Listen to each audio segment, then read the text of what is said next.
जय श्री कृष्ण। दोस्तों, भगवान आगे के श्लोक में भी युद्ध से होने वाले लाभ का वर्णन जारी रखते हैं। यदृच्छया चोपपन्नम स्वर्गद्वारं पावृतं सुखिनः क्षत्रिया पार्थ लभन्ते युद्धमीदृशम्। अर्थात अपने आप प्राप्त हुआ युद्ध खुला हुआ स्वर्ग का दरवाजा भी है। हे पितानंदन, वे क्षत्रिय बड़े सुखी और भाग्यशाली है जिनको ऐसा युद्ध प्राप्त होता है। पांडवों से जुआ खेलने में दुर्योधन ने यह शर्त रखी थी कि अगर आप इसमें हार जाएंगे तो आपको 12 वर्ष का वनवास और 1 वर्ष का अज्ञातवास भोगना पड़ेगा।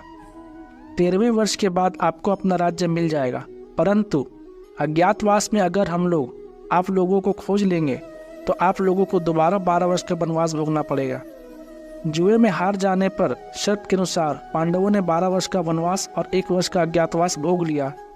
उसके बाद जब उन्होंने अपना राज्य मांगा तब दुर्योधन ने कहा कि मैं बिना युद्ध किए सुई की तीखी नोक जितनी जमीन भी नहीं दूंगा। दुर्योधन के ऐसा कहने पर भी पांडवों की ओर से बार बार संधि का प्रस्ताव रखा गया, पर दुर्योधन ने पांडवों से संधि स्वीकार नहीं की। इसीलिए भगवान अर्जुन से कहते हैं कि यह युद्ध तुम लोगों को अपने आप प्राप्त हुआ है। अपने आप प्राप्त हुए धर्ममय युद्ध में जो क्षत्रिय सूरवीरता से लड़ते हुए मरता है उसके लिए स्वर्ग का द्वार खुला रहता है। ऐसा धर्ममय युद्ध जिनको प्राप्त हुआ है वे क्षत्रिय बड़े सुखी है।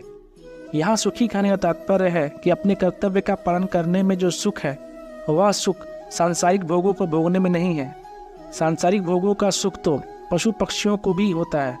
अतः जिनको कर्तव्य पालन का अवसर प्राप्त हुआ है उनको बड़ा भाग्यशाली मानना चाहिए। जय श्री कृष्ण।